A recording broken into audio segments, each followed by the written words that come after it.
I was talking to my wife last night and we were discussing the issue of Lent and Lenten observations, as in what are you going to do for Lent? And the reason we were having the conversation was because my wife was feeling a little bit overwhelmed. She had this list of recommendations that she had seen and was looking to use for what sort of disciplines and changes that she might make during Lent. And she was just feeling like a little bit overwhelmed by it all. It was just sort of quite intense and something wasn't quite gelling for her. And as we were having the conversation, something really important dawned on me, that when we think about Lent, one of the mistakes that we can make is that we can think that basically what it's about is about some sort of stoic behavior or stoicism of some kind in our behaviors.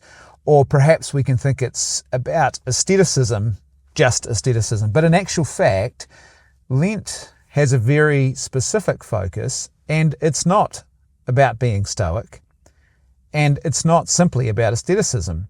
It is about Christian spiritual asceticism. So in other words, the point of Lent is not just to be in a perpetual state of mortification where you are suffering away and stoically driving forward and white-knuckling it.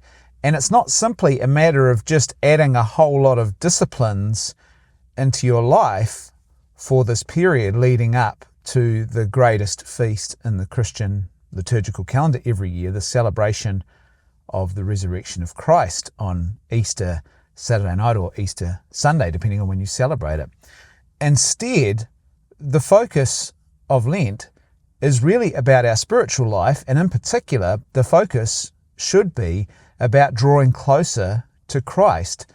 So in other words, the practices that we engage in should actually be making room for and then filling that space that we create with a closer attentiveness, contemplation, and conversation with God. As in the kind of conversation that really helps us to draw aside and just pull back the curtains and, pull ourselves back from all of the usual distractions and busyness and all of the things that perhaps cause us not to focus as intently on our own spiritual journey and our own relationship with God, so that we can actually hear more clearly the voice of God and then make the appropriate changes. And so this is important. It's not simply about white-knuckling it through some sort of sacrificial disciplines. It's not simply about asceticism. It's about Christian spiritual asceticism. It's about being reminded in those practices of the suffering and the self-giving love of Christ on the cross, and then how we can be challenged and convicted to imitate that more closely in our own lives, in our relationship with God and with neighbour. It's also about strengthening and fortifying our spiritual life, actually taking time to focus on that, just like someone who goes to the gym is focused on fortifying their physical strength or their stamina, their fitness, etc. We're doing the same sort of thing, but with a really strong spiritual focus. And then, of course, it's a time of preparation as well. So we're preparing well to celebrate that feast at Easter. So it actually has meaning and depth for us. And the whole time we are drawing closer to God on that journey, no matter what form it might take. And what this means is that, and this is the thing that really struck me as important, and my wife and I were talking about this last night, is that Lent is actually not a checkbox exercise. And if we're doing it that way, maybe we're actually getting something wrong. There are certain things that are going to be consistent for all of us, like every Catholic and those other Christian denominations who also observe Lent. There's going to be some certain commonalities that we have. We're going to go to Ash Wednesday services and receive the ashes. We are going to, for example, as Catholics, we're going to fast from meat on Fridays during Lent, and we're going to have, abstain from meat and have times of fasting that are, there's certain practices that we're all going to have in common, that we share in common.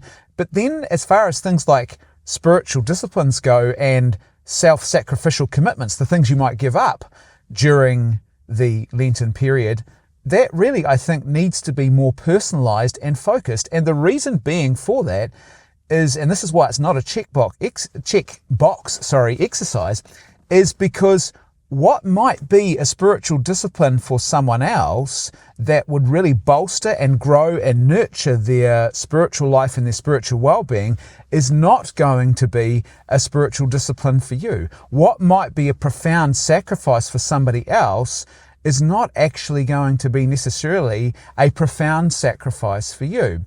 So, for example, if you think about someone this is just one example, who's living a religious life, if they started to observe the sacrifices in Lent that my wife and I might make, for us that might be really meaningful. But for them, because their life is really grounded in prayer and sacrifice, it's their particular state in life that's different to my wife and I as a lay married couple. For them, that would mean that Lent wouldn't actually be a time of really deepening and growing in their spiritual life. It would actually be a time of sort of slacking off from regular disciplines in their life. And likewise, I'm now 50, and so for me, over those decades, I've developed certain spiritual practices, and also even in my regular life, there are certain aesthetic practices that I have in my life for other reasons, not just spiritual reasons as well.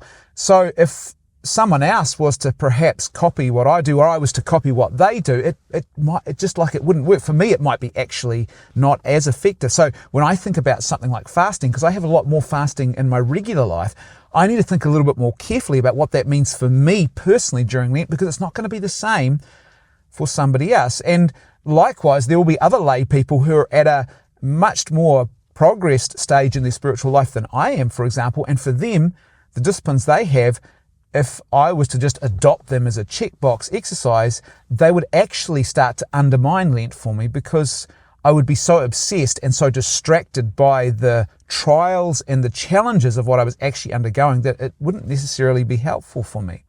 So I think the key thing for us is to actually think about, and this is what I did a few days ago, and this is what my wife and I ended up talking about. This is where we landed last night in our conversation, is a couple of days ago before Lent, I actually sat down and just jotted down on a piece of paper a few ideas. And what I did was I tailored for myself a specific Brendan Malone spiritual Lenten program for me. And it wasn't anything complex. It was just, okay, what are the things that I am going to fast from? So how am I going to fast?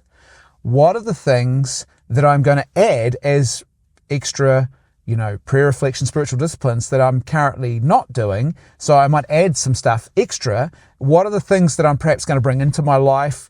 Like, for example, I won't give you the whole spiel, but basically, for example, I've made a commitment that I won't listen to anything other than Christian or, sacred music during this period, just so that it clears away all the other noise. It's just anytime I'm listening to music, I'm focusing in on God and things that are, good, true, and beautiful. And so that's, for example, one thing that I've sort of added in there just to help me focus during this period.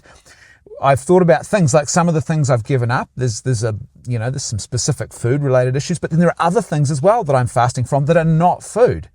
But some of those things wouldn't work for other people. So, for example, think about, say, a 20-year-old person. If you're in that demographic, then fasting from social media would probably be really meaningful for you. But if you're an 80-year-old person who spends almost no time, or maybe doesn't even have a social media account, what's the point of fasting from social media? See, everything is personal to you and your state in life. So you need to think carefully about it. So I've tailored a bit of a program, and it's got some things that I've given up, because you should make sacrifices. Absolutely. There should be fasting of some kind to be reminded of the cross and to make space and to focus us more intently on Christ and his self-giving love for us and time for prayer. And then there's also things that you add as well. And one other thing I said to my wife is just, I feel like maybe we should think about as a family what this means for us. And so we've actually added just a couple of small things that we're all doing together as a family. And I know other families around New Zealand where I live are also doing that. As a family, they've agreed. So everyone in the family's got their own personal disciplines and sacrifices that they're going to make. Some are bigger than others. That's totally fine. And then as a family, we've agreed that we would do one or two things, make a couple of commitments together. And so it would be a journey that we go on as obviously individuals, us and Christ, and really deepening that time and that focus and, the relationship with him, but also as a family and going on that journey and preparing well together. Those are some thoughts. My wife and I, at the end of our conversation, both of us, I think, helped this process was really helped by that conversation, and we found it quite clarifying. And hopefully it might be something that's really clarifying for you. As always, thanks for tuning in. Don't forget, live by goodness, truth and beauty, not by lies. And I'll see you next time on The Dispatches.